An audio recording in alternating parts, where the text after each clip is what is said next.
Welcome to this week's Terrace Bay Council meeting. This week, Council approved the 2026 budget, which includes a tax increase for residents and businesses. They also received an update confirming the town's drinking water remains safe and within provincial standards. And finally, discussions highlighted community support, including potential future funding for curling club upgrades if outside grants are secured. Here's the agenda.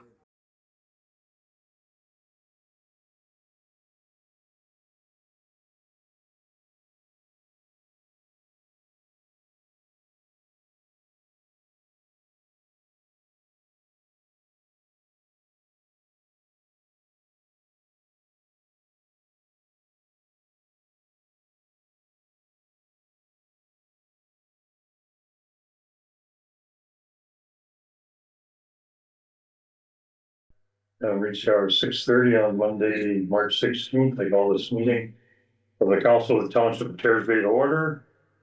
Land acknowledgement. The Council of the Township of Terrace Bay hereby acknowledges that we are in the Robinson Superior Treaty Territory, and the land on which we gather is the traditional territory of the Nishnawbe and the Métis. Additions, deletions, or amendments. A motion moved by Councilor St. Louis, second by Councilor Dubé. Resolved that Council approved the agenda for the regular council meeting held March 16th, 2026 as amended. One addition, minutes from the special council meeting held March 3rd, 2026, and one deletion, 7.2B, 2026 budget verbal update. All in favor? Carried. Next item here, we have a motion moved by Councilor Duno, second by Councilor St. Louis. Resolved that council approve the addition of the delegation request for Fuchs regarding the 2026 budget regarding the curling club. Any questions on that motion? All in favor?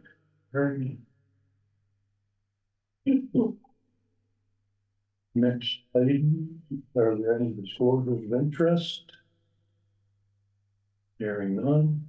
Adoption of minutes. We have a motion moved by Councilor St. Louis, second by Councilor Duno. Resolved that the minutes of the regular council meeting held March 2nd, 2026 be approved as presented. Any questions on the minutes for the motion? All in favor? Carried. Okay, next one, delegation is from Pat. Just pass a resolution passing the minutes from the special meeting as well. Sorry, Yes. Okay, we have a motion moved by Councilor Duno, second by Councilor St. Louis. Resolved that the minutes of the special council meeting held March 3rd, 2026 be approved as presented. All in favor? Carried. Sorry, thank you. Next one, Patrick Couture for OCWA. All right. I'm here today to share with you the 2025 Section 11 Annual Report and the Schedule 22 Summary Report for the Terrace Bay Drinking Water System. Definitions and acronyms are located on page 12 of the report. Some of them are here, as you can see.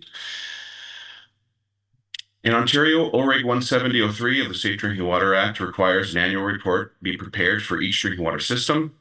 This report is intended to inform both the public and municipal council about the operation of the drinking water system over the previous calendar year.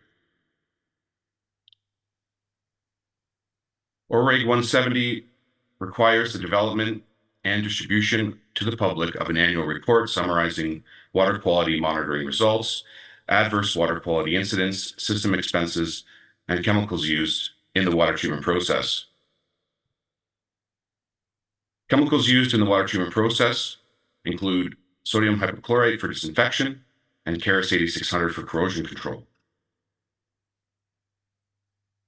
Some major expenses in 2025, we had some HVAC repairs, replaced the ground well pumps 1 through 4, some annual services, turbidimeter replacements, filter sand replacements, some more annual services. We did the big well rehab project and replaced some parts. We got a new wet well pump as a spare,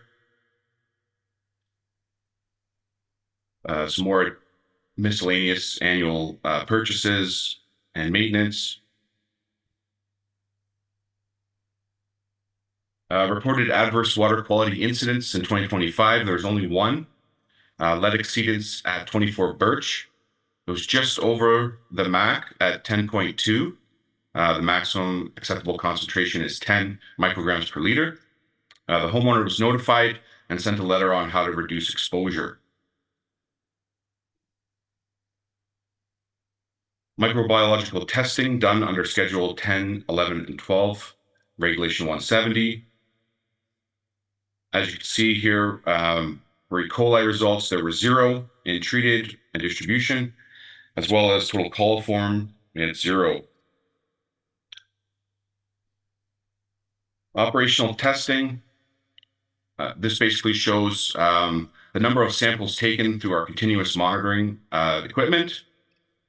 And the ranges from 0, for example, to 0.23 NTU. For chlorine, same thing, ranging from 0.27 to 5.12. And it's just noted here that the min maxes, especially the maxes here, are due to planned maintenance. Sometimes the instruments spike. For some of our inorganic parameters tested during this reporting period, we had no exceedances for 2025.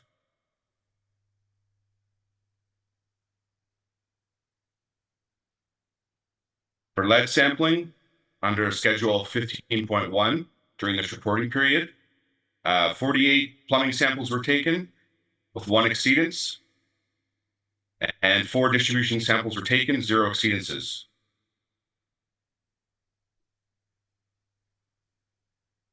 This one's a little bit harder to see. This is the organic parameters sampled in 2025. There were no exceedances for organic parameters.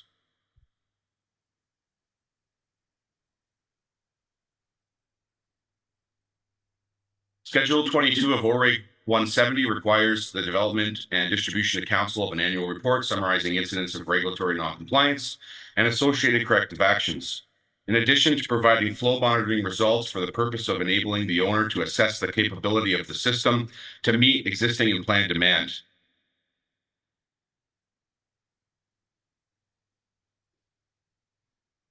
Terrace Bay drinking water system shall not be operated to exceed the rated capacity of a maximum flow out of the treatment subsystems to the distribution system of 3,888 meters cubed per day.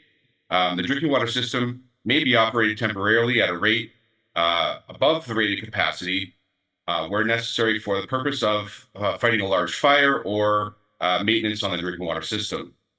In 2025, the average monthly treated water flow rate was 33,079 meters cubed. The average daily treated flow rate was 1,087 meters cubed, and the maximum daily treated flow rate for the year was 1,901 meters cubed, representing 48% of the allowable daily volume. Terrace Bay drinking water facility operated below the rated capacity in 2025. For raw flows, the daily raw maximum flow is stated in the permit to take water as a maximum rate of flow of 2,700 liters per minute and a maximum daily volume of 5,636 meters cubed per day. The average monthly flow rate was 35,264 meters cubed, and the average raw daily flow rate was 1,263 meters cubed, with a maximum raw daily flow rate of 2,200 meters cubed. The quantity of raw water supplied during the reporting period did not exceed the terms and conditions of the permit to take water.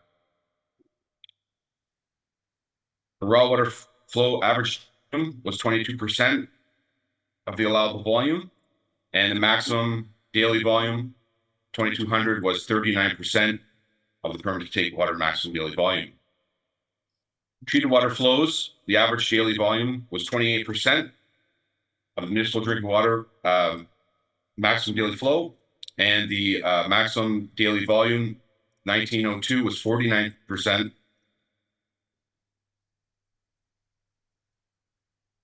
This table here represents all the flows for the month, average daily flows for raw, maximum daily flow rates for raw, Same for treated, average, and maximum. And these are the maximum, these are the total flow rates for the month. As well as 2025, the total treated flows was 793,916 meters cubed.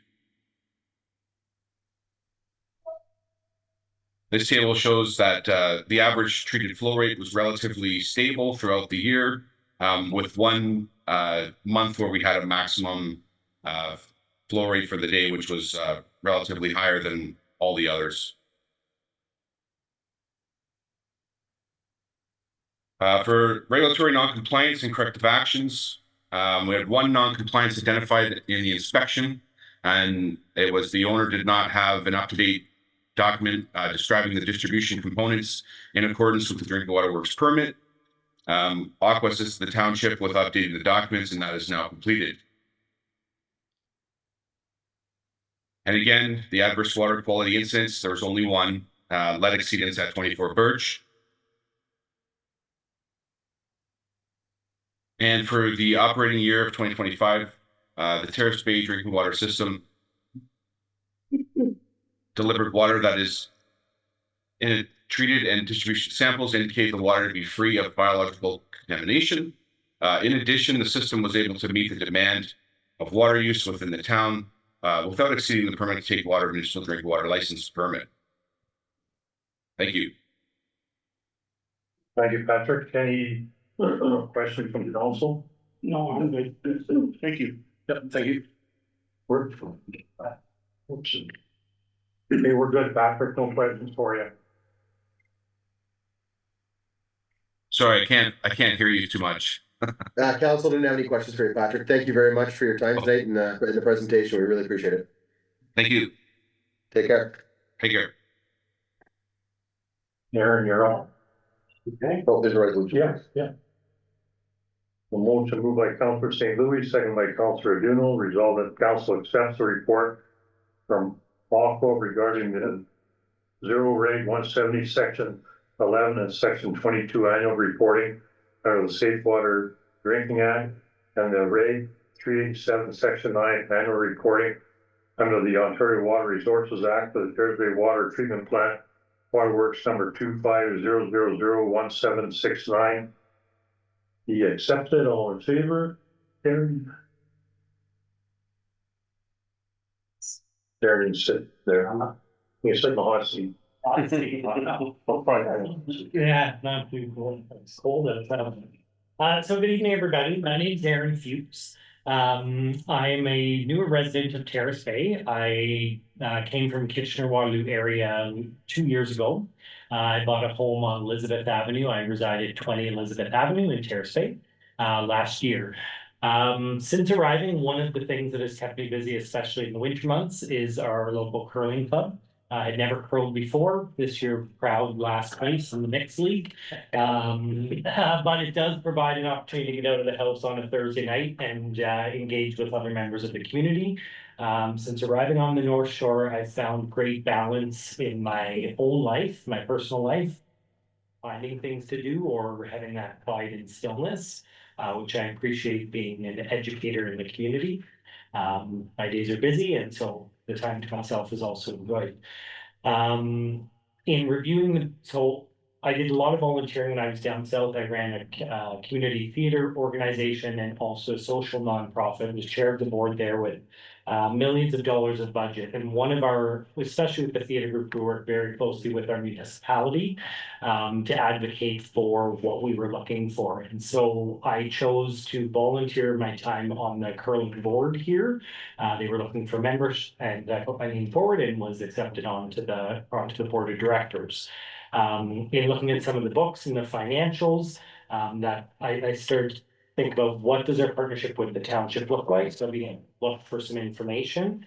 And one of the things that I always tuned into was budget deliberations from the ad hoc committee that sort of took the budget at the beginning and then saw it right through to council. I would attend those meetings to get a better handle. Not knowing how that worked in Terrace Bay, I'd reached out to Councillor St. Louis, who was a great help at the end of last week. Thank you very much. to get me some of the information about what's on the table tonight. In review of that, I was sad to see that what we were anticipating in terms of an electrical upgrade in the curling club to allow us to modernize and make the experience better for spectators. Our hope as a curling club is to install cameras at the far end of the ice where it's very difficult to see if you're a spectator, and TVs on this end in the actual the lounge area, you would call it. And so we've been talking about, yeah, it's coming forward in the budget, it's coming forward in the budget. I think in conversation today with CAO Hall and some other members of council, thank you for taking my calls and returning the calls. I think it may be boiling down to a communication issue, but again, was upset to see it won't be in the budget because we are in the midst of getting quotes, and then I was going to be looking for grants and coming back to Katie to say, hey, here's some things we found, can put this in partnership and say that this work is going to be done to set us up for success.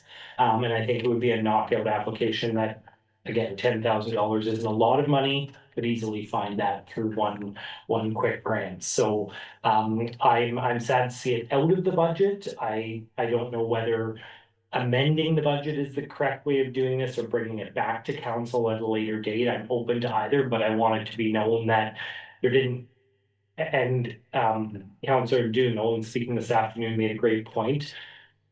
There was staff time that went into the securing of the grant for the dehumidifier. So in the email I had sent, I was perhaps a bit off there, and I'll accept that and own that.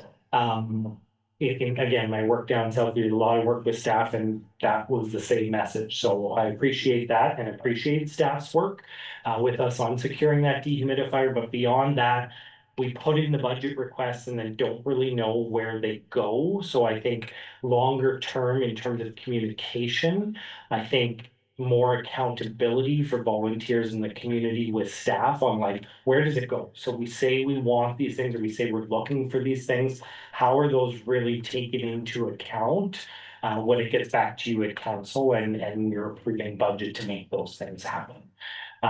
So that's sort of where I'm at. Again, I appreciate everybody having a conversation with me today. For those of you that returned my calls or reached out, John, thanks for some perspective. Also, I know Christiane was in touch. Yes.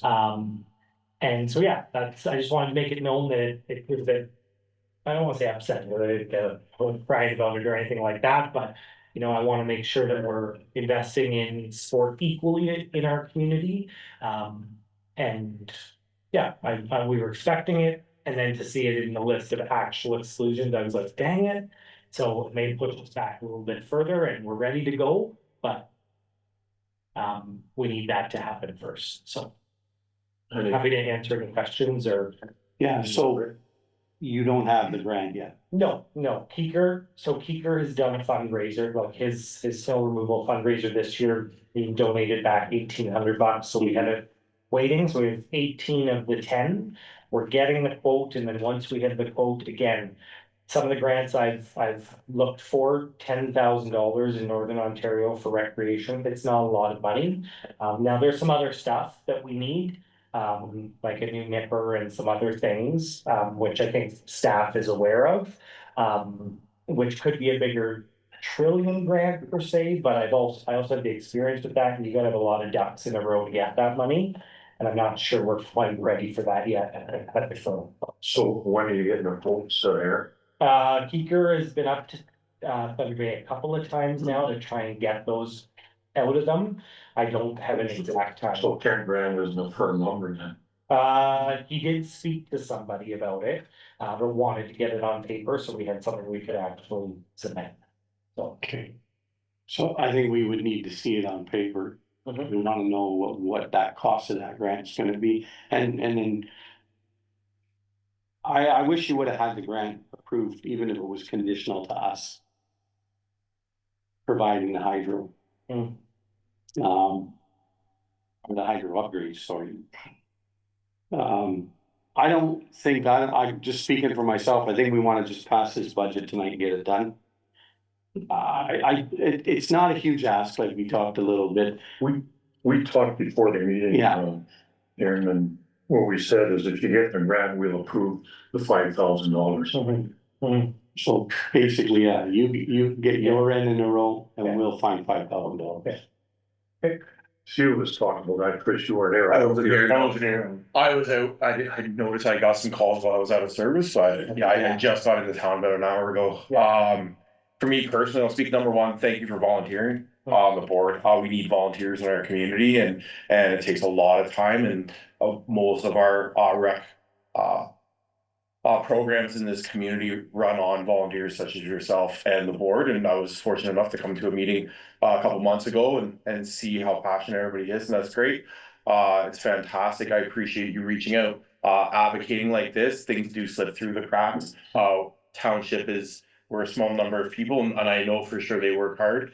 And I'm sure you saw the budget. You went through the documents. 6.8% increases. A lot higher than normal, and is unfortunately with the mill situation, Danny had to rejig numbers, and the last thing I want to do is cut, especially on something that I'm very passionate about, is creating rec opportunities for youth and for people in our community. It's extremely important. So it's tough seeing it both ways. I'm very much for helping the curling club any way that we can, whether it be the new used chairs that were added in. I know the kitchen, you had alluded to it, or you had mentioned it in in your email. I know it's slated for next year.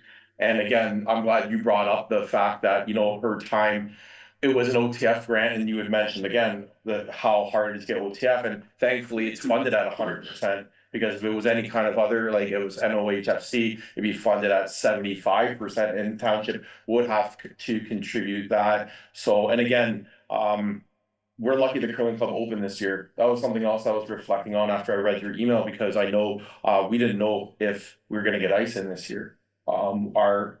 It's as the council member or representative for the ski hill, I share your frustrations with aging and infrastructure and the lack of funding in our small municipality, and the levy that we put on our townspeople to try to bring that money in to try to make these things work.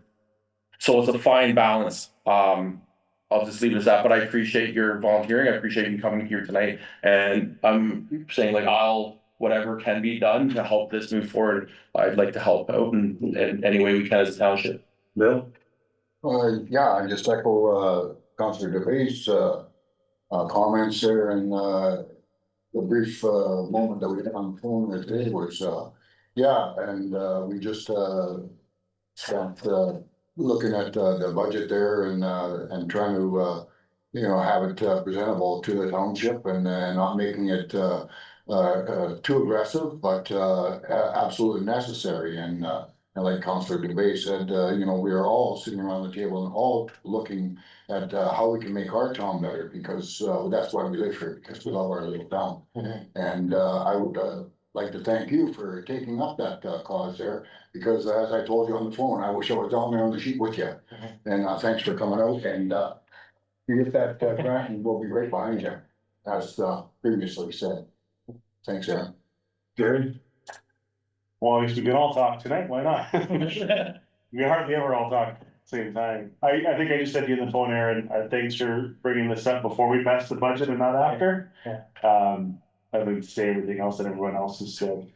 As per the idea, I think in conversation for our sake, pass the budget as tonight, but we can always have a report later to support it, which I would be in favor. Yeah, and I've just been in a situation where it gets passed and then it's like, oh, no, not the budget, end of conversation, right? So I don't want the conversation to close by it specifically being excluded and then us saying, oh, no, you had the opportunity to say something and it be too late. So I've just been in that situation before, so I appreciate that. Well, I'm a big believer that invest where the momentum is. There's a lot of momentum in the curling club right now. And so, we help out the other organizations where there is a momentum to try to build that, golf course, ski club, these kinds of things. But I would think it'd be foolish for us not to invest where there's tangible, real momentum. So thanks on behalf of the board, thanks for being here, but as well as your perspective as a new resident as well. It's appreciated. Thanks, Aaron. And just building on that, I know on our strat plan, it does say to for the township to assist volunteer-run organizations to make the town better, so. I don't know if you have anything to add, John, No, I think council said is pretty reflective of how this all transpired today, and sure enough, when the time comes, we can always bring it back to council. Yeah. And figure that out. since Danny writes the checks and then that. No.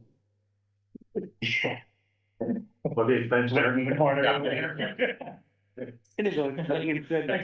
Yeah, thanks for coming in. Okay, I'm gonna take him. Okay, thank you. Thank you. Hey, John. Report on the policy use of corporate resources during the municipal campaign period. Thank you, Your Worship. So these are getting a bit ahead of the game because nomination period hasn't opened yet, but to get the work done now, so we won't forget them later. So we already have a use of corporate resources during the last election period policy C328. That number might be a bit off, but we do have a policy that was passed in 2018.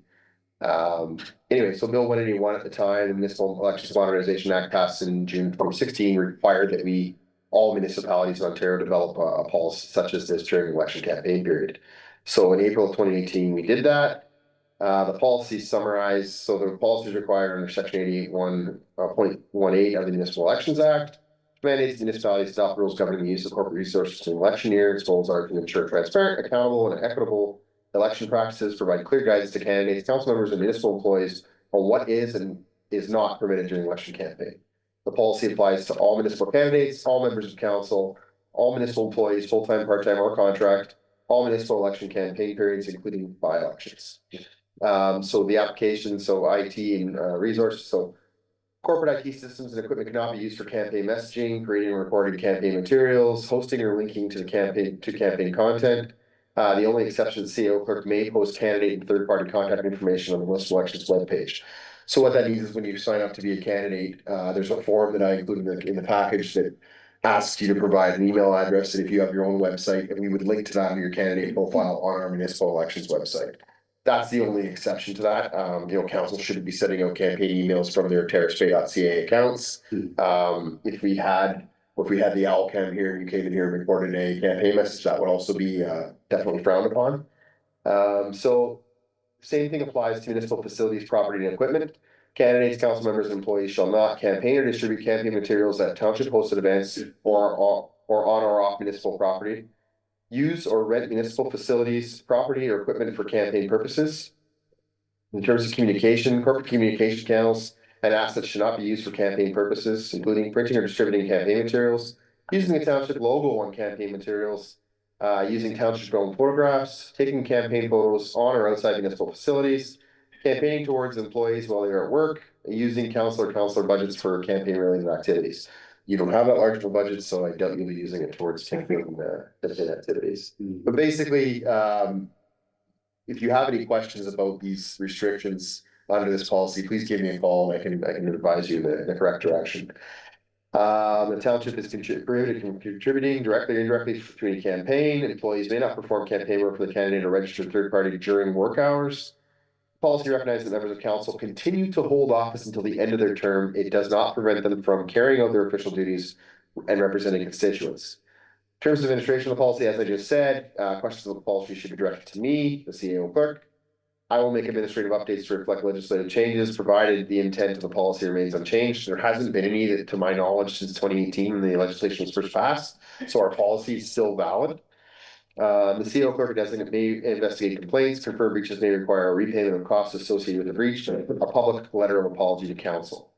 So the contents of the policy remain satisfactory for the requirements of section 88.18 of the Act, and administration is not recommending any changes at this time. In terms of options, option one is that council accept the recommendation of administration to keep the policy for the use of corporate resources during this election campaign period as is, and that the report is accepted as information.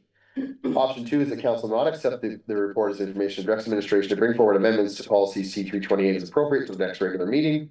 And option three, that council directs administration to draft a new policy to be brought forward at the next regular meeting. So the recommendation is option one, that council keep the policy as is. Any questions? No. Okay, we have a motion moved by Councillor Duno, seconded by Councillor St. Louis. Will the council accept the recommendation of the administration to keep the policy as is? Yes. Okay, we have a motion moved by Councillor Duno, seconded by Councillor St. Louis. Will the council accept the recommendation of the administration to bring forward a new policy to brought forward at the next regular meeting? So the recommendation is option one, that council keep the policy as is. keep the policy for the use of corporate resources during the municipal election campaign period C-3-28 as is, and that the report is accepted as information only. All in favor? Carried.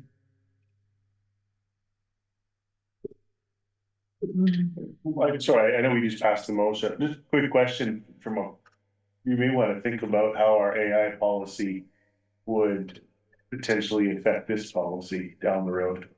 That just came to me now, but we have a policy, how we're gonna use AI as township and council. We may want to incorporate that in the future to this policy. That's your thought. Yeah. Next one, Joan, is Linda. Thank you, your worship. Restricted acts after nomination day, so it's section 275 of the Municipal Act. And they're commonly referred to, you heard the term lame duck, apply to municipal council. If it is determined that there is the potential or certainty that less than 3/4, 75% of the existing council members will not be returned to office. Terrace Bay is a 5-member council, and when the 75% calculation is applied, the result is 3.75. Thus, 3 members would be less and 4 members would be more. So it's 4 members. So 4 members of our council confirmed they were not running by August 21st, we would be in a lame duck position. The determination of whether a municipal council is a lame duck occurs twice during the election period. The first one I just described was between August 21st and October 2020, let's just say 26th. The determination shall be based on the 2026 nominations that have been certified by the municipal clerk after August 21st, 2026. If less than 75% of the existing municipal councillors are not running for municipal council, the restrictions set out in the Municipal Act will apply. The second period is between October 26th, 2026 and November 15th, 2026. November 15th being the first official day of the new council taking office. Following declaration of the election results by the clerk, the elections result again in that less than that 75% number, so less than 4 returning. The restrictions set out in the Municipal Act will also apply. So the potential for a long lame duck period highlights the importance and necessity of preparing the bylaw, delegating certain powers to the CEO clerk pursuant to section 275. So right now, we don't know. Nomination period hasn't opened. It all depends really when the current council, if they are deciding to run again, file their nomination papers. That's where you get into the long lame duck period. But it's not actually officially take place till August 21st. If council is in a lame duck position, council shall not take any of the following actions: the appointment or removal from office of any officer of the municipality, the hiring or dismissal of any employee of the municipality, the disposition of any real or personal property of the municipality which has a value exceeding $50,000 at the time of disposal, and making expenditures or incurring any other liability which exceeds $50,000. So exceptions, clauses 3 and 4 do not apply if the disposition or liability was included in the most recent budget adopted by council before nomination day. Real property, the municipality could close a real estate transaction during the lame duck period only if council passed a bylaw approving the execution of the agreement of purchase of sale in advance of the lame duck period. Expenditures, a contract could be awarded by a lame duck council which is in excess of $50,000, so long as the amount was included in the approved 2026 budget. However, a lame duck council is not able to award a contract if the amount of tenders or bids exceeds the amount included in the approved budget. So in terms of emergencies, there's nothing in that section prevents the municipality from taking any action in the event of an emergency. In terms of delegation of authority, section 275(6) provides the delegation of authority to a municipality, to a person or body, in this case staff, provided the delegation is done prior to nomination day. It is therefore recommended that the bylaw be prepared prior to nomination day, delegating financial and staffing authority to the CEO clerk from August 21st, 2026 to November 15th, 2026, summarized as follows. The CEO clerk be delegated the authority to be financial signing authority for expenditures outside the current budget exceeding $50,000, dispose of any real or personal property of the municipality which has a value exceeding $50,000 when it was acquired or sold by the municipality. Be the authority to hire or remove any officer from the employment of the Township of Terrace Bay. Be the authority to hire or dismiss any employee of the municipality. That the CEO clerk will report to council as soon as possible on any actions taken between restrictions listed in section 275(3) of the Act, between nomination day and the commencement of the new council's term. This bylaw will only take effect and be limited to the lame duck period if it occurs of council and shall expire on November 15th, 2026. So that's again the first day of the new term of council. Determination of lame duck provision, the CEO clerk will advise council the first meeting September 2026 after nomination day as to whether council is in lame duck position. And again, at the first meeting, regular council meeting following the election, so that should probably be on November 2nd, 2026. The CEO clerk will report on the election results to determine if council is again at that point in the lame duck position. The bylaw delegating authority of the CEO clerk will expire as the newly elected council is sworn in the inaugural meeting anytime after November 15th, 2026. Financial implications, none are present. This bylaw again will only come into effect if a lame duck situation occurs within one of the 2 periods described above. The options are the council accept the report and approve the adoption of a bylaw that authorized delegated authority during the lame duck period of council during the 2026 municipal election, and the appropriate bylaw be brought forward. Option 2 is the council does not approve the delegation of authority during the lame duck period bylaws presented and direct administration to bring forward amendments to as appropriate at the next regular meeting, and that council does not approve the delegation of authority during the lame duck period and directs administration otherwise. Administration is recommending option 1. Any questions? Moved by Councilor St. Louis, seconded by Councilor Duno, resolve that council accept the report and approve the adoption of a bylaw to authorize delegated authority during the lame duck period of council during the 2026 municipal election, and that the appropriate bylaw be brought forward. All in favor? Carried. Okay, finance, any council remuneration. So in accordance with the Municipal Act 2001 as amended, section 284.1, the treasurer shall provide an itemized statement of remuneration and expenses paid to each member of council in the preceding year. The remuneration and expenses paid to the mayor and council members are in accordance with the council, committee, staff, volunteer remuneration, and travel expense policy. As per the attached table, council's 2025 remuneration and travel expenses paid for by the municipality under council's budget totaled $81,876.60. With a 2025 budget of $84,812, council came in under budget by $2,935.40. Over budget on wages due to a mid-year councillor transition are offset by savings due to better than budgeted pricing on flights and hotels, as well as 10 fewer per diems paid out. So this report is for information only. Any questions? Like all one, Danny, I probably asked you every year. What are benefits? The CPP and EI that people pay out is payroll. So if you don't pay, Payroll benefits. Payroll benefits. We have to remit CPP and EI for everybody, right? okay, even though like I don't pay CPP. You don't now know, but the rest of them do. Okay. Yep. So that, for me, that 363 is what? You know what? I'd have to go back in and look. I don't know why there is a benefit on you. Employer health tax. That's what that would be for. Yep. Okay. Any questions on that? We have a motion moved by Councilor Duno, second by Councilor St. Louis, resolve the council accept 2025 council remuneration report as information only. All in favor? Carried.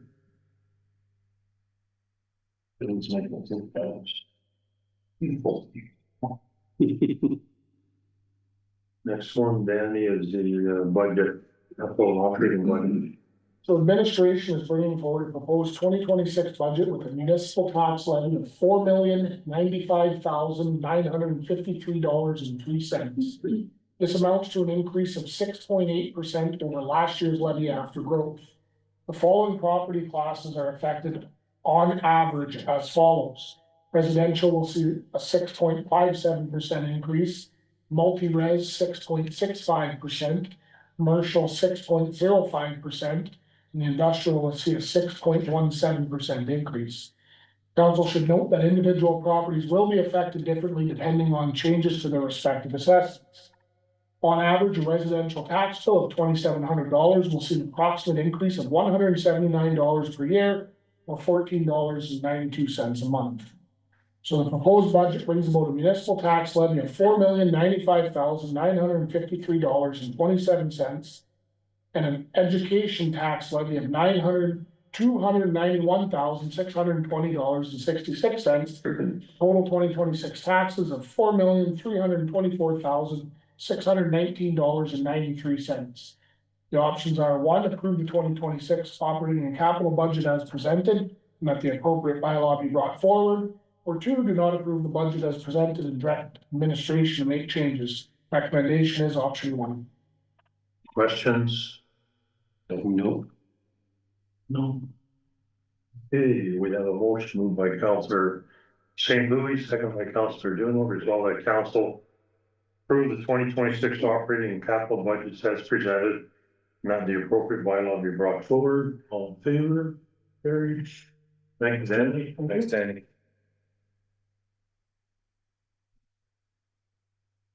Communications, Superior Greenstone District School Board. I have a motion moved by Councillor Duno, second by Councillor St. Louis.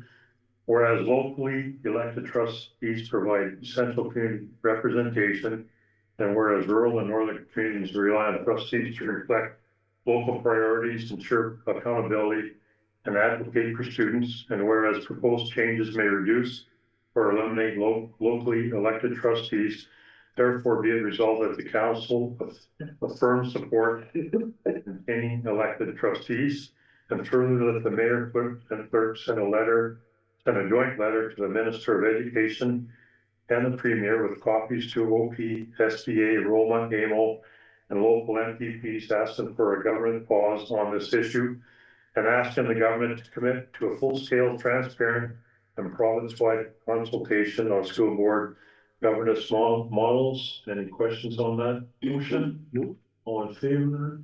Carried. Next one is the Legion, Royal Canadian Legion annual recognition book ad. And we've been doing this for quite a number of years. We have a motion moved by Councillor Webb, seconded by Councillor Dubé, resolved that council approves supporting the Royal Canadian Legion, Manitoba, Northwestern Ontario Command Military Service Recognition book with a 1/4 page colored ad for $455. Any questions on that? All in favor? Carried.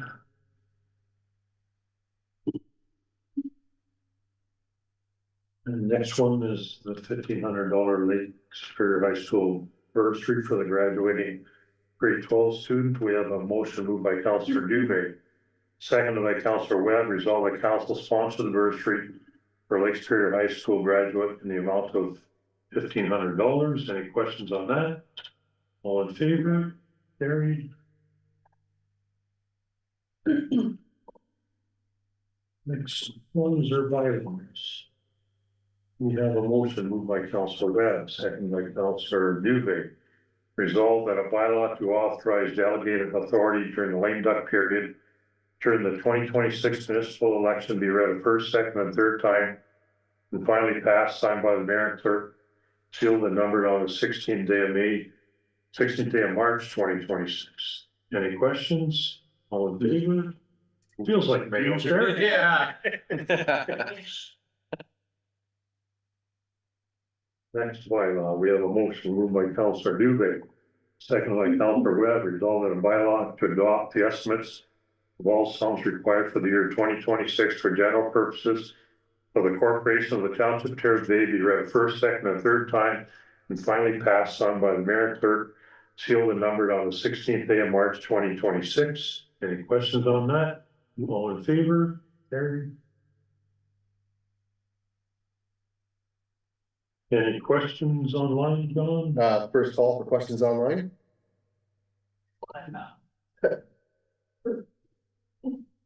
They're always listening.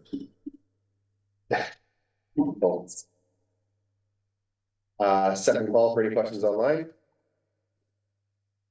Just type it into the chat or use the Q&A feature. And failing that, you can always email any of us after the meeting and propose a question. We can bring it forward to the next meeting. And third and final call for questions online. Don't believe there's any questions online for sure. Okay, we are now moving in camera. We have a motion moved by Councillor Webb, second by Councillor Dubé, resolved by council move the next portion of this meeting in camera at 7:13 to discuss the approval of the minutes of the previous in-camera sessions, March 2nd, 2026, and one matter on personal matters about an identifiable individual, including municipal or local board employees, human resources matter. And that council now recessed for 5 minutes, all in favor, carried. Bye, everyone.